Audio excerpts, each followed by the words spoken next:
This is so clear, deeper than rap. For my brothers in the trap and wine and cap.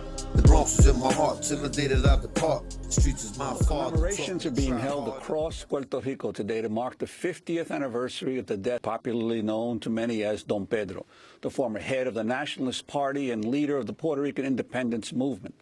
Albizu Campos spent some 26 years in prison for organizing against U.S. colonial rule. He was born in 1891, 7 years before the U.S. invaded the island. He would go on to become the first Puerto Rican to graduate from Harvard Law School. Once he returned to Puerto Rico, he dedicated the rest of his life to the independence movement, becoming president of the Puerto Rican Nationalist Party in 1930. It was a position he held until his death in 1965. In 1936, Albizu Campos was jailed along with other nationalist leaders on conspiracy and sedition charges. His jailing led to protests across Puerto Rico. On Palm Sunday, March 21, 1937, police shot and killed 21 Puerto Ricans and wounded over 200 others, taking part in a peaceful march to protest Albizu Campos's imprisonment. The event became known as the Ponce Massacre. After his eventual release, Albizu Campos was arrested again in 1950, just days after revolt began on October 30th. This is how his arrest was reported at the time.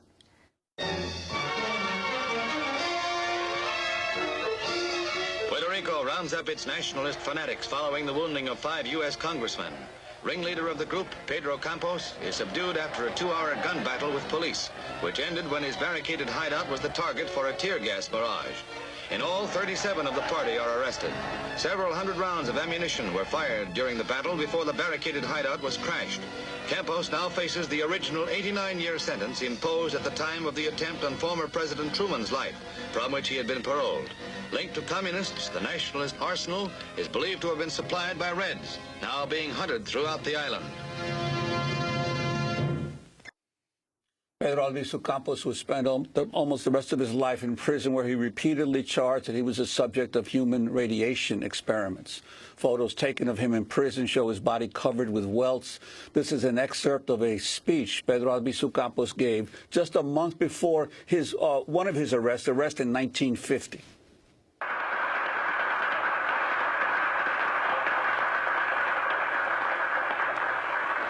Señor Presidente de la Junta Municipal de Lares, damas y caballeros, no es fácil pronunciar un discurso cuando tenemos la madre tendida. Mr. President of the Lares Municipal Council, ladies and gentlemen, it's not easy to give a speech when we have our mother laying in bed and an assassin waiting to take her life. Such is the present situation of our country, our mother, of Puerto Rico. The assassin is the power of the United States of North America.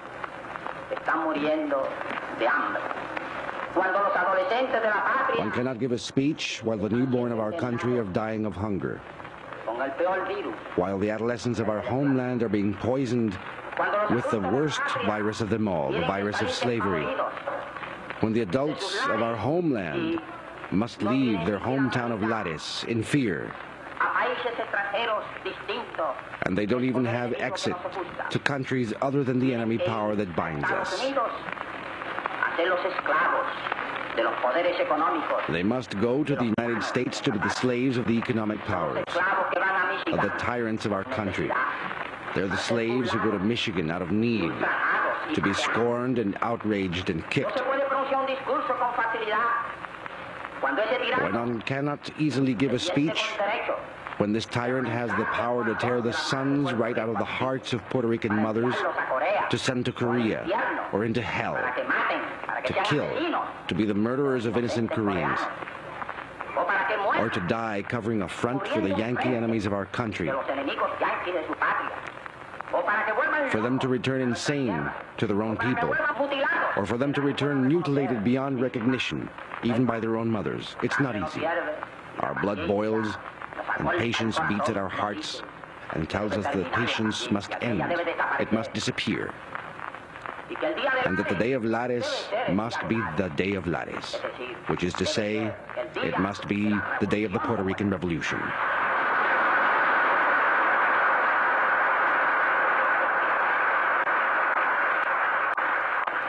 Este año es el centenario de la creación de la bandera de Cuba, que en el discurso This year is the 100th anniversary of the creation of the Cuban flag.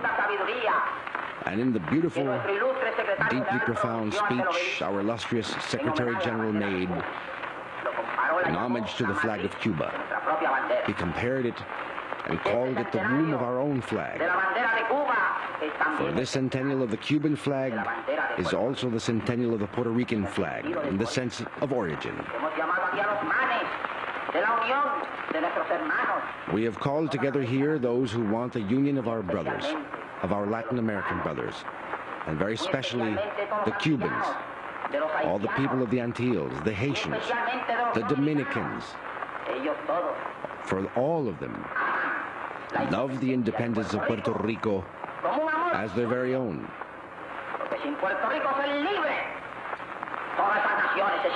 Because as long as Puerto Rico is not free, every single one of those nations feels mutilated. That was Puerto Rican independence leader Pedro Albizu Campos speaking in 1950, shortly before he was arrested. He died 50 years ago today, on April 21st, 1965.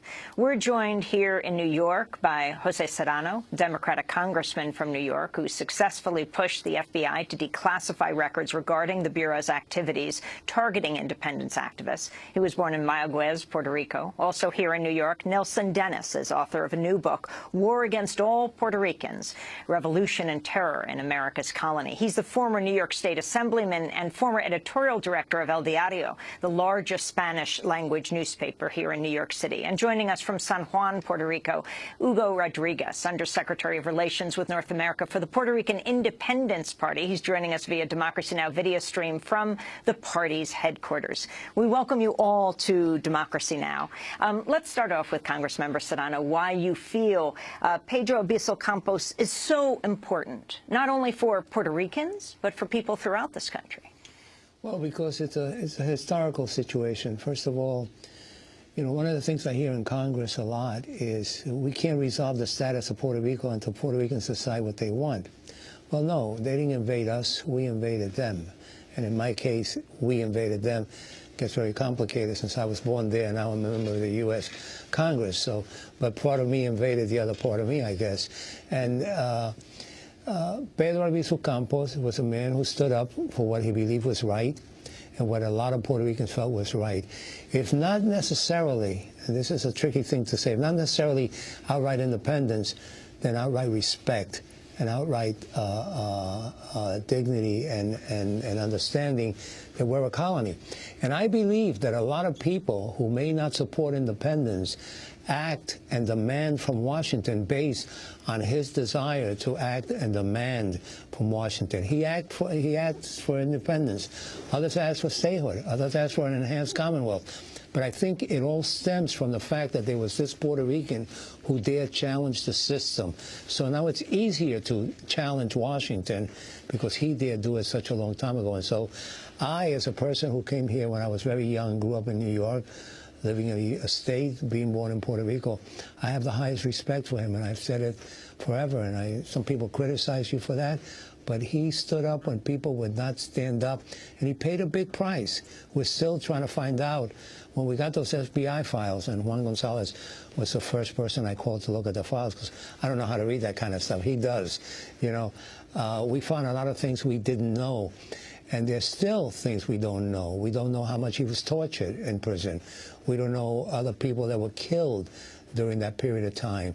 And we also sadly found something out, and I'll close with this, that a lot of names were crossed out because a lot of people we thought or they thought were with them were actually not with them. And those names are of people who at that time were still alive. But the FBI gave to me over 1 million documents, of which my 2 sets, one set I sent to Hunter College, which has done great work with, and one set I sent to the Senate of Puerto Rico, which I understand has sitting somewhere in a basement doing nothing with it.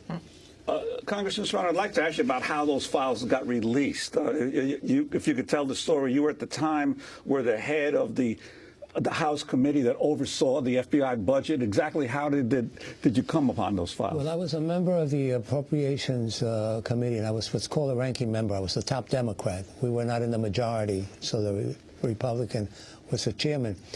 And I was asked by my friends from the Independence Party, Manuel Rodriguez Orellana, a dear friend of mine, said, why don't you ask him about the behavior towards Puerto Rico? We both thought that we would get a hemming and hawing from the director of the FBI. Instead, who at that time was? Louis Freeh.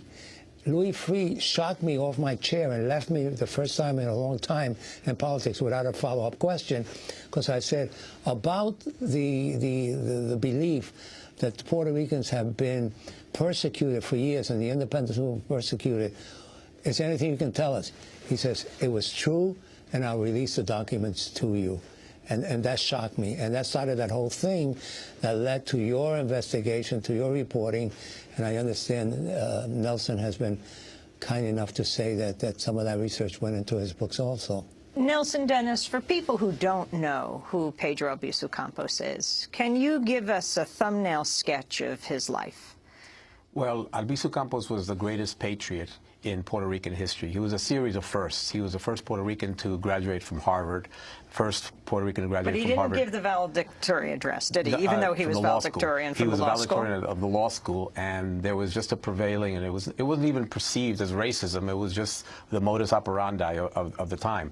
It was just almost considered a given that we're not going to have a person of color delivering the valedictorian speech, and so that was sort of a defining moment for him when he could see, basically how things were run. He refused all sorts of corporate sinecures and very elegant offers to open up a one-man office in Ponce. He basically practiced poverty law, but he also became the head of the Nationalist Party. He advocated, organized, editorialized, but he was ignored. It's like he didn't exist until in 1935 he led an island-wide agricultural strike that ended up doubling the sugarcane workers' wages, and then the United States took a very serious attention. It was at that point that they completely militarized the island police force. They sent in a new governor, General Blanton, an Army general, Blanton Winship, a policeman named E. Francis Riggs, whose father was the president of the Riggs National Bank, which had colonial investments all over South and Central America. This, and just very quickly, and to get to the title of the book, the violence started immediately thereafter. In 1935, they shot. Before you go into the actual violence, I found fascinating in your book the story of the Riggs Bank that you talked about and its role. Could you elaborate a little bit on that? The Riggs Bank was finally defunded, and it was terminated when it got caught laundering money for Agustín Pinochet in Chile. There was a term called filibustering. The word filibuster, which you will appreciate, Congressman, meant to go down to South America and start a fake revolution, which was actually a disguised right-wing takeover. Those revolutions had to be financed, and the Riggs Bank was one of the principal sources of money exchange to finance these revolutions. So places like the United Fruit Company could come in and take over a government. So E. Francis Riggs comes to basically oversee the colonial investments in Puerto Rico, and when his police force assassinated 3 nationalists in broad daylight in Rio Piedras, it became known as the Rio Piedras Massacre, he had an immediate press conference to explain and contextualize to the island what this was all about. And he said nakedly, bluntly to everybody, this was his intent.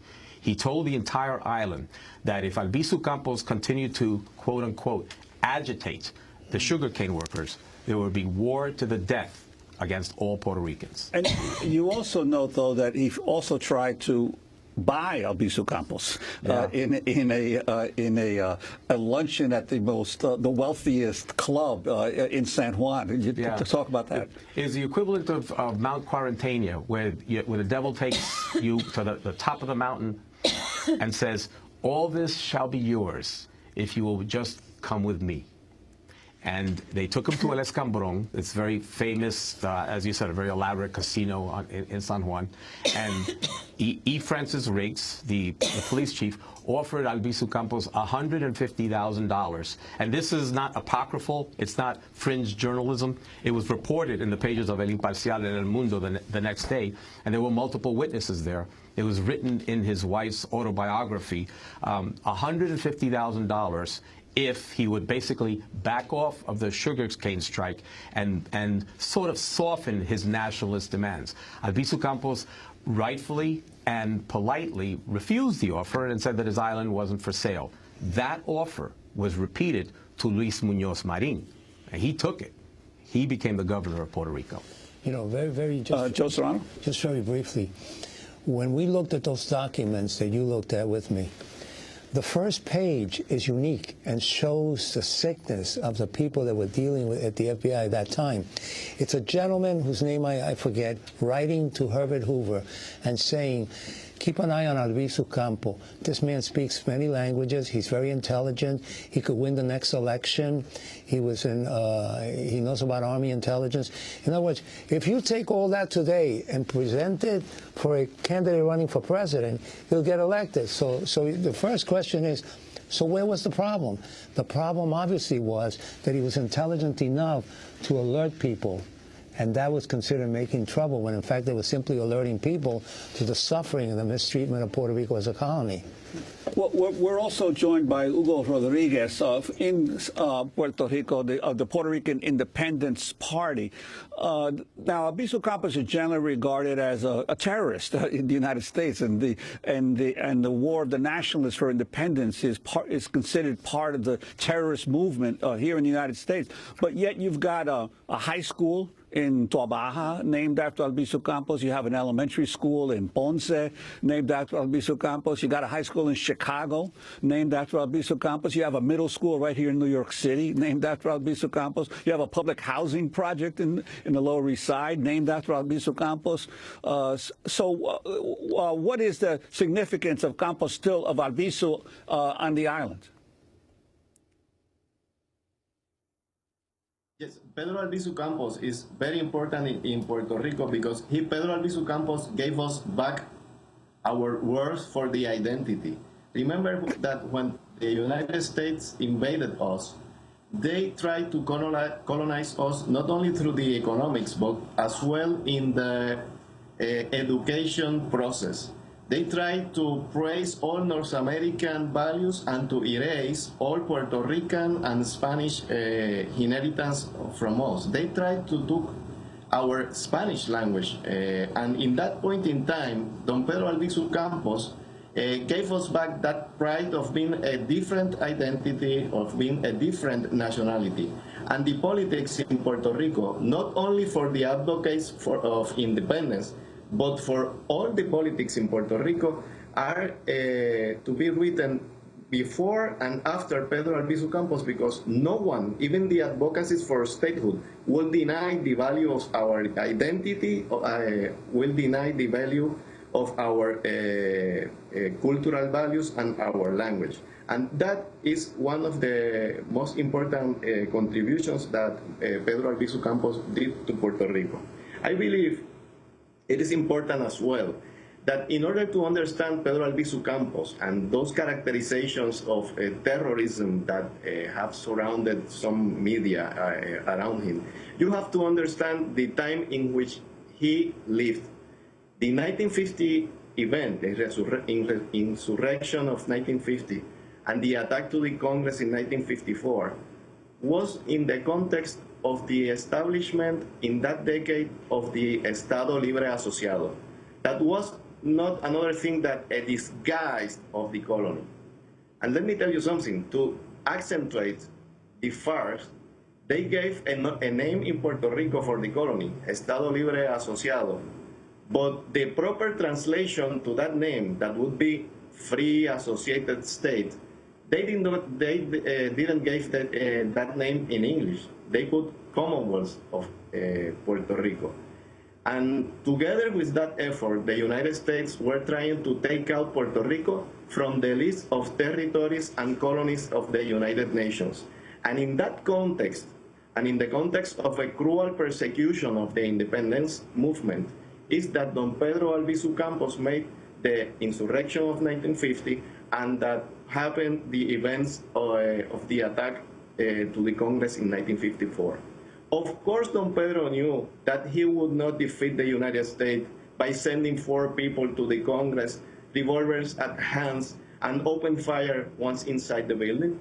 But what he wanted was to focus the attention of the world on the farce, on the deceit that was happening in Puerto Rico, and to demonstrate before the world, and to show before the whole world, the colonial regime of Puerto Rico. Well, let's go back a step to Nelson Dennis, talking about the attack on Congress, also on Vice President Truman. Can you talk about the actions of Pedro Albizu Campos, why he did what he did, for those who are not at all familiar with this history? Well, there was, at that time, you have to, if you make an empathic leap to the 50s and earlier, you have to realize that Puerto Rico was, let's call it a nation. It was a nation separated by an ocean, a language, a culture, 400 years of Ibero-American history. If you say that what happens in Vegas stays in Vegas, what happened in Puerto Rico never happened at all. You could literally shoot 17 people during the Ponce massacre and then deceive the mainland, claiming that the police had acted in self-defense. They even rearranged the corpses. They choreographed the setting a la Lena Riefenstahl and created a different reality and somehow created the reality that the Puerto Ricans were shooting themselves. Similarly, in the 1950s context, President Truman said that this was dismissed everything, even though there had been an assassination attempt against him, as an incident between Puerto Ricans. Well, this incident involved the deployment of 5,000 National Guard troops, the arrest of 3,000 Puerto Ricans, and the bombing in broad daylight of 2 towns. The New York Times reported it as that Jayuya looked like it had like an earthquake had hit it. Yeah, the earthquake was the bombing, but the New York Times said that the nationalists had burned their own town. Within this context of repression, there was an additional law, La Ley de la Mordaza, Law 53, which made it from 1948 to 1957 illegal to utter a word, sing a song, whistle a tune, say anything with respect to the independence of Puerto Rico. Even if you had a flag in your own home, that was a felony, and you could be arrested for 10 years. A Puerto Rican flag. A Puerto Rican flag. You had carpetas. Over 100,000 Puerto Ricans had secret FBI files open on them. They're the ones that Congressman Serrano had released. 1.8 million pages of secret police surveillance. Under these conditions, you couldn't even get word off the island. The information was controlled by, say, half a dozen AP and UPI wire service reporters. So within that context, Albizu Campos realized he had FBI agents following him all over the island, about a series of 25 of them in platoons. So at any given time, there was 6 FBI agents. They had to do something very striking. They had to engage in some dramatic gesture to galvanize the world's attention. It was modeled actually after the Easter Rising in Ireland in 1916. So the idea wasn't to defeat the most powerful empire on earth. It was just to confront that reality and have especially the UN Decolonization Committee realize that there was a serious problem in Puerto Rico because there was a referendum vote coming up to create the Commonwealth. So there was a great urgency that kicked in. It wasn't fanaticism. It wasn't Reds. It wasn't the way that even we heard on this newscast. It was a very specific and necessary action to let the world know the seriousness of the conditions in Puerto Rico. So explain what they did. They had an island-wide, I'd say 8 towns. They tried to secure guns by attacking police precincts. It started with a prison breakout led by Correa Cotto, a somewhat famous criminal. As the police were then chasing these fugitives, 110 fugitives around the island, they attacked in these 8 towns, particularly in Utuado and Jayuya. The idea was to attack the police precincts and then retreat to Utuado, which is a very centrally located town, nestled in some mountains, and hold out for a period of a week or 2 so that they could get word out during that period of time to the world. It was more of a symbolic act. It wasn't really a military act. So the point was to get that word out, and it was for that reason that the United States suppressed it immediately. The reprisals were across the board. 3,000 Puerto Ricans were arrested. 2 towns were bombed in broad daylight, and the only word that you heard in the United States was that there were these fanatics in Puerto Rico, and that it was an incident between these fanatics. Well, not only that, but that was in that context that the attack of the nationalists on Blair House occurred. It was during that same uprising. And what happened there, the Blair House attack? When Oscar Collazo and Griselio Torres Sola, two nationalists, because communication had been cut from the island to the United States about what was happening, they figured they would go to Washington and attempt to assassinate President Truman, who at that time was staying at the Blair House because the White House was under reconstruction, and they had a shootout right outside of the Blair House with a couple and actually killed one officer and wounded another. Yeah, the ironic context of this is that George Orwell's 1984 had been published just in 1949, and it was a huge best-selling hit in both the United States and Great Britain in 1949. And yet, in 1950, we have this Orwellian circumstance in Puerto Rico where you have this island-wide revolution, and you have President Truman napping in his underwear up in Washington, and people try and shoot him, and yet they dismiss it as an incident between Puerto Ricans, as if nothing was wrong in Puerto Rico. It was an Orwellian situation on the island, and people didn't even realize it.